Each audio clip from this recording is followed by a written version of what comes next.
So I made this box for my friend Ellen in Düsseldorf. There she is.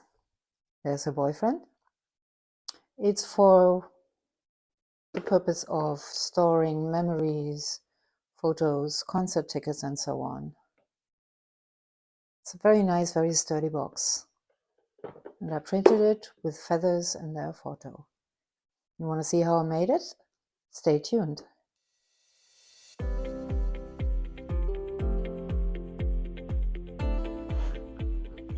Hello, you jelly fans.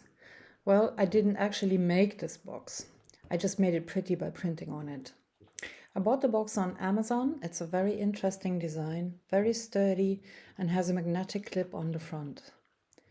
The outside is paper, but in this video I'll find out that it is sealed pretty heavily, which becomes a problem with the photo print later. I managed to save the box from being a total failure though. So watch me do this. It is very good that it is still possible to open the box like this, so I can make one connecting print for the top and both the front and the back side. So the first thing I have to do is register the outlines of the box. The registered paper then goes underneath the jelly plate and guides me, so I am making the outlines thick to be able to see them better. I also have to draw in the front and back sides. This is important because the front is just a little bit smaller than the back. Then I am roughly sketching where I want the photo to go later. It's not a good idea to draw that directly on the box, as the surface is soft, so you won't get rid of the lines the pencil makes. Putting a plexiglass sheet on the paper so that the jelly plate will not shift, and taping this down. Here the jelly plate is already on there. Note that I am leaving a little bit of rim there, as it doesn't matter if it's a little bit larger. I have all kinds of feathers that I want to use, but some of them I know will not make such a great impression, so I am also collecting my favorite feathers, some of which I have used before. Spreading the feathers apart a little, because overlapping chaotic lines look much more interesting. I am using some new colors of the Golden Open slow drying acrylics that I purchased just the other day. As I have said in the previous videos, this paint is perfect if you don't want to have the time pressure while you are printing. Normal acrylics would be dry by the time you have removed the feathers, and I don't want to use a pickup color here. Spreading the colors out in different areas, and I don't want them to mingle too much, as I don't want too much green. I put on way too much color, so this takes me quite some time to remove some of it. And by doing this, I do get a lot of green. I'm such a pro. I am taking my favorite feathers close to the opening for the photo, so I'll have a nice outline there. Now taking off the excess color with a large copy paper, a thin one, so I can get between the delicate details.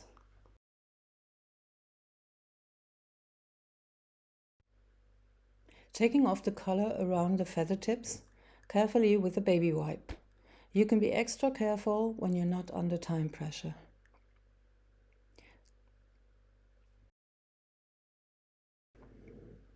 Taking the feathers off.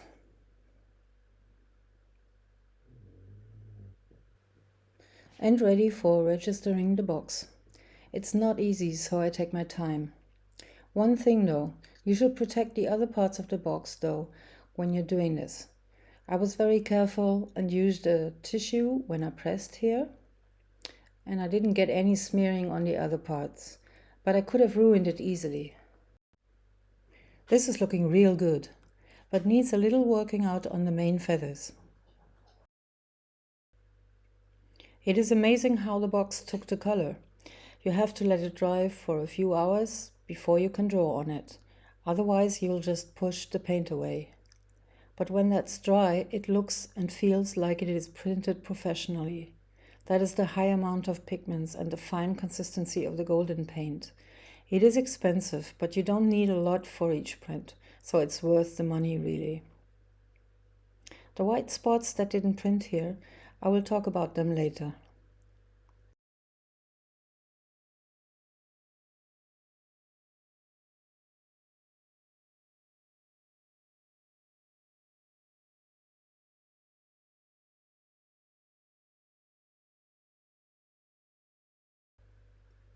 Now for the photo. I am showing you here how I transformed the photo in Procreate, just because I find it so funny that you can make this time-lapse video of the drawing process. You don't need Procreate or even an iPad or so. The screen print effect I added here is not really visible later in the print. Just take a black and white photo with good contrasts, or strengthen the contrast in some other program you have. You have to print it out on a laser printer to use it like here. If you don't have a laser printer at home, go to a copy shop. They use nothing but laser copiers as far as I know. Trying out different sizes of the photo print.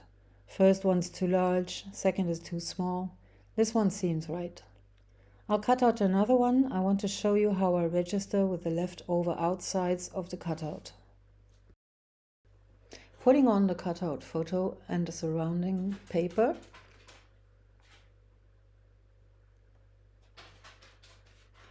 I'm just keeping it down with a metal stamp here. Then I'm taking the photo away, so I now see the tips of the feathers that I don't want to be printed over with the photo. One thing, I used frog tape here instead of masking tape. Big mistake. The frog tape is too strong. It took off quite a bit of the paint. So instead of protecting the areas, I destroyed some of them. Lesson learned. This part is a little fiddly. Better take small scissors.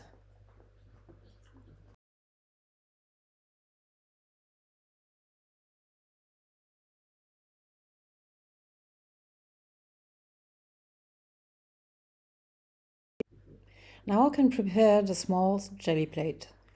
Rolling out the color evenly and not too thick and not too thin. That's a matter of try and error most time. Putting on the photo here and taking the excess color off again. Looking good so far, but I don't want a hard edge on the box, so I am taking off the rim that the paper made with a baby wipe. Again, here you have lots of time due to the slow drying color. Taking the Gelli Plate up. This is easier if you put the plate on a plexiglass piece like I have done here.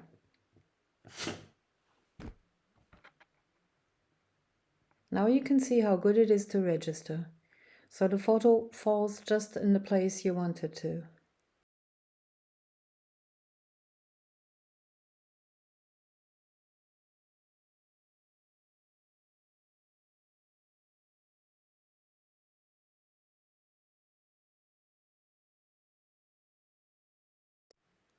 The moment of truth. Oh my God, it's a catastrophe. I can't believe it. How am I going to save this? I only have that one box. And then I discover this. I can take the print off again with a baby wipe.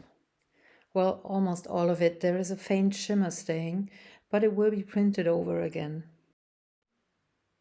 The feather prints are not affected here, as they had time to dry. I thought, I bet I didn't clean the cleaning oil off the small plate well enough.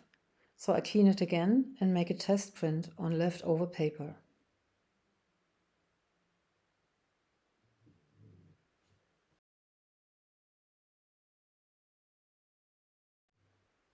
Looking good, so I'm thinking, problem solved. Reusing the mask. Inking up the plate once again. Putting on the photo. Taking off excess paint.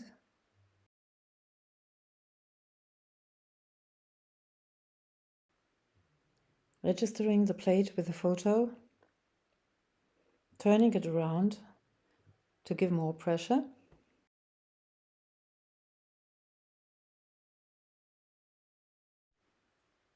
And, oh no, this is Groundhog Day or what? I slowly realize it was not the gel plate that was not cleaned well. The resist did happen because the box is sealed with something that resists the paint. It just happens to show stronger with the black paint than with the other colors. Well, there is obviously nothing I can really do here, so I decide to fix the photo print as best as I can. I'm speeding this up quite a bit, so put it on slow if you want to see the real time it took. Oh, and of course you have to let the black paint dry for a few hours before you work on it. Crazy, eliminating the white spots and then creating white spots in the eye with an ink marker. I am hoping this will distract from the general mess I made.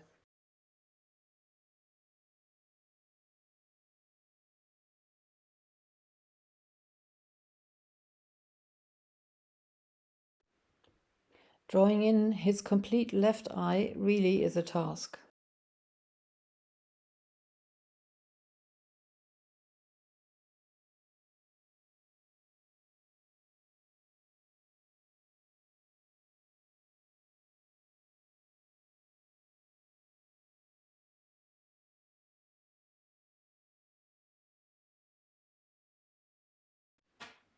The pencil works quite well with disguising a lot of these spots, but also due to the ceiling, it sometimes just doesn't get dark enough. So I'm also using a fine liner. The problem about that one is that the surface becomes a shiny black, which I then have to go over with a pencil again to make it matte again. I am really sorry, Uwe. I gave you a black eye. Don't worry, I'll fix that later.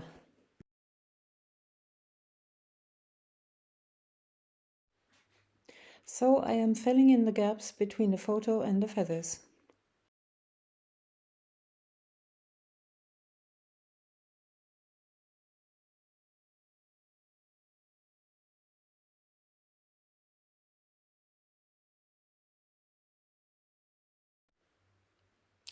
Here I get carried away a little and turning Ellen's hairdo into a somewhat country-style look. Complete with a new toupee, as the top of her head was obviously cut off during the printing process.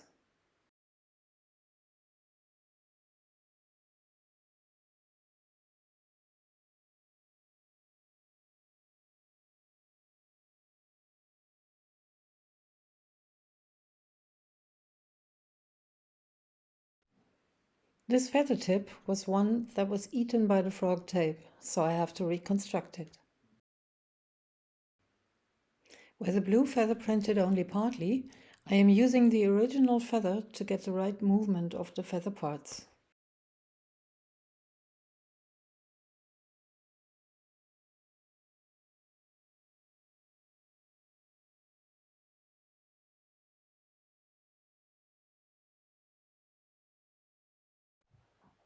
Then I decide I want to reduce the white spaces and want to print on some more feathers. This time I'll print them directly, which is something that you can do right from the beginning if you want to have more control over where the feathers go.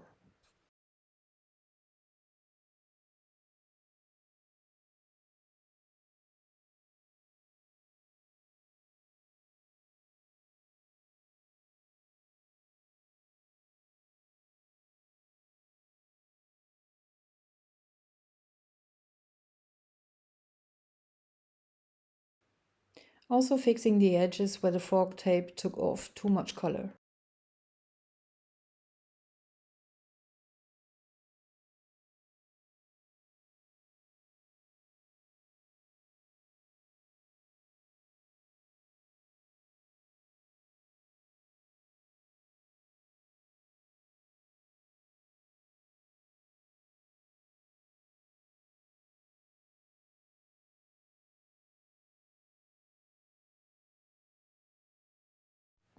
I am reducing a bit of the contrast here with paint. It's not that I want to hide the mishaps, it's just I want to reduce the contrast as to make this not be the center of attention. I am even giving them some shadows later to integrate them in the painting. And finally working out the feathers a bit more. And before I am collapsing with saying the word feather 100 times more, I call this a finished piece.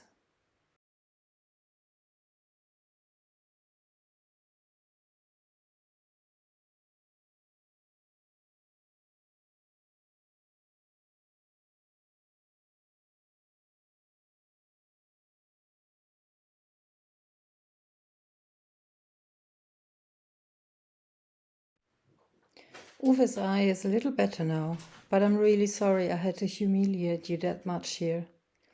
Off the box goes to Düsseldorf, which we Germans call D-Town. They'll probably send it right back. What do you think? Tell me in the comments. Bye.